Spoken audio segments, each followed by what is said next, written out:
तर जाहीरपणे आम्ही म्हणतोय, जाहीरपणे आज पण म्हणतोय, मला या लांड्यांचं मतदानच नको, मला मतदानच नको। अरे जो वाईट नजर टाकतो माझ्या माता भगिनींवर त्याचं मतदानच नको। ते इराणचा राष्ट्राध्यक्ष मेलाय आणि भारतात ओरडायला लागले ते, जसं काही यांना त्यांनीच काढलेलं होतं। अरे आम्ही आज तळतळीनं बोलतोय, कळकळीनं बोलतोय, याच्या मागची भावना लक्षात घ्या, याच्या मागे आमच्या काय भावना आहेत त्या लक्षात घ्या।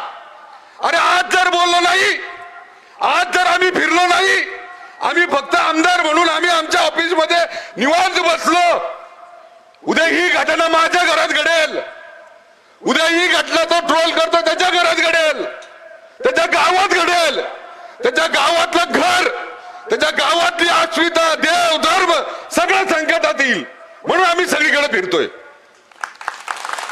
अरे आम्हाला फक्त राजकारण करायचं असतं, निवडून यायचं असतं, तर जाहीरपणे आम्ही म्हणतोय, जाहीरपणे आज पण म्हणतोय, मला या लांड्यांचं मतदानच नको, मला मतदानच नको। अरे जो वाईट नजर टाकतो माझ्या माता भगिनींवर त्याचं मतदानच नको। अरे जो आमच्या या देवस्थानच्या जागेवर वगवड बसवतो त्याचं मला मतदानच नको। अरे इथून पुढे आमदार नाही झालो तरी चालेल, पण शेवटच्या श्वासापर्यंत हिंदू धर्माच्या अस्मितेसाठी, हिंदू धर्माच्या देव धर्मासाठी आम्ही सगळेजण प्रत्येक ठिकाणी जाणार, ही जागृती करणार। अरे आमचं काम काय फक्त लाईट, गटर, पाणी, रस्त्याचे का? आम्ही आमच्या सुविधा केव्हा देऊ? आम्ही आमच्या सुविधा केव्हा देऊ? जेव्हा आमच्या धर्मातला प्रत्येक घटक सुरक्षित राहील त्यावेळेस देऊ। जर तो सुरक्षितच नाही राहिला, या असे जर वक्फ बोर्डाच्या मागे गिळायला लागले आपल्या जमिनी, तर कसं आम्ही देणार त्या? कसं आम्ही देणार ते? मगाशी भैयांनी सांगितलं बॉम्बस्फोट मध्ये डॉक्टर, इंजिनियर, आणि मग सवलती यांना शिक्षणामध्ये सरकारकडनं पाहिजे, आणि परत त्याच्या आईला उलटी तंगडी, हे सहन होणार नाही। आणि सहन करायचं पण नाही, तुम्ही अजिबात सहन करायचं नाही। आपलं फक्त लोकप्रतिनिधीला मतदान करायचं आणि फक्त हे डोळ्यासमोर ठेवायचं की त्यांनी मला सगळ्या मूलभूत सुविधा दिल्या पाहिजेत। हो, ते दिल्याच पाहिजेत, ते देण्यासाठी आम्ही आहोतच, पण आपण विचार प्रत्येक मतदान करणाऱ्या आपल्या या हिंदू धर्मातल्या कार्यकर्त्यांनी सहकार्याने ठेवला पाहिजे। यांनी माझं, माझ्या कुटुंबाचं, माझ्या धर्माचं पण रक्षण केलं पाहिजे, धर्माचं सुद्धा रक्षण केलं पाहिजे। अरे त्याच्याकरता तर आम्ही आहोत, त्याच्याकरताच आहोत आम्ही। आणि प्रशासनाला मी आज इथे या व्यासपीठावरून सांगतोय, 26/3/2025 चा जो पहिला अर्ज आहे महसूल विभाग, त्यांना मी आज या व्यासपीठावरून सांगतोय, 26 मागच्या महिन्यात 3 मार्चला 26 मार्चला जो अर्ज दिलाय त्याचं उत्तर, त्याच्यावर कारवाई जर या 8-10 दिवसात नाही दिसली तर पुढल्या आठवड्याच्या अधिवेशन मध्ये मी या सगळ्यांना तिथं बरोबर काय करायचं कार्यक्रम लावतो। मी एकटा नाही, अरे मी एकटा नाही, तुमच्या तालुक्याचा भाग आहे माझ्या बरोबर। आता तुमच्या सगळ्यांची या इथले लोकप्रतिनिधी दुर्गेच्या स्वरूपात तुमच्यावर आलेली आहे।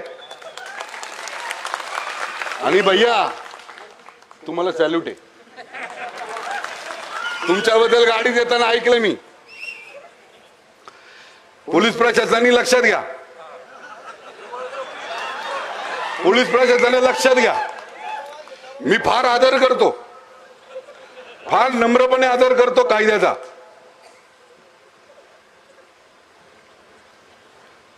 पण इथपर्यंत जर आमच्या अस्मितेवर कुणी आलं, अस्मितेवर कुणी आलं, आजची तर सकाळची न्यूज भैया अशी मी टीव्हीला पाहिलं, ते इराणचा राष्ट्राध्यक्ष मेलाय आणि भारतात ओरडायला लागले ते, जसं काही यांना त्यांनीच काढलेलं होतं. अरे या इथं राहायचं, भारतात राहायचं आणि सुताक त्यांचं पाळायचं. म्हणून म्हणतो डीएनए चेक करा यांचे, हे हायब्रिड आहेत. यांना मी परत सांगतोय, कायद्यानं न्यायालयाच्या अधीन राहून, संविधानाच्या अधीनावर राहून जे पण काही नम्रतेने करता येईल ते करा. आणि प्रशासनानं जे अधिकार आपल्याला दिलेत त्या अधिकाराचा योग्य उपयोग करा, अधिकाराचा योग्य उपयोग करा. आणि जर त्याचा उपयोग व्यवस्थित केला नाही तर आम्ही योग्य ठिकाणी त्याची दखल घ्यायला लावू. आणि मग ज्या ठिकाणी आम्ही दखल घ्यायला लावू त्या ठिकाणी आम्ही कुठेही कुणाचीही दयामाया करणार नाही. मग मागून असाल आमचं चुकलं, आम्हाला माफ करा, आता परत होणार नाही, आता ते नाही, आता नाही, परत नाही, कधीच नाही. असलं प्रशासनाचं धमकीचं पत्र जर आमच्या लोकनियुक्त सरपंचाला येत असेल, ग्रामपंचायतीला येत असेल, तर ही कुठली दादागिरी आहे? कसली भीती आहे तुमच्या मनात? कसली भीती आहे तुमच्या मनात? काय भीती आहे त्यांची एवढी? प्रशासन त्याच्यावर दखल घेत नाही. तुम्हाला बघायचं का? प्रशासनाने फक्त सांगा, प्रशासनाने फक्त सांगा. त्यांना लय सिरियस घेतलंय आम्ही. आता जाता आता आम्ही सगळे जातो ते पाडवून टाकतो.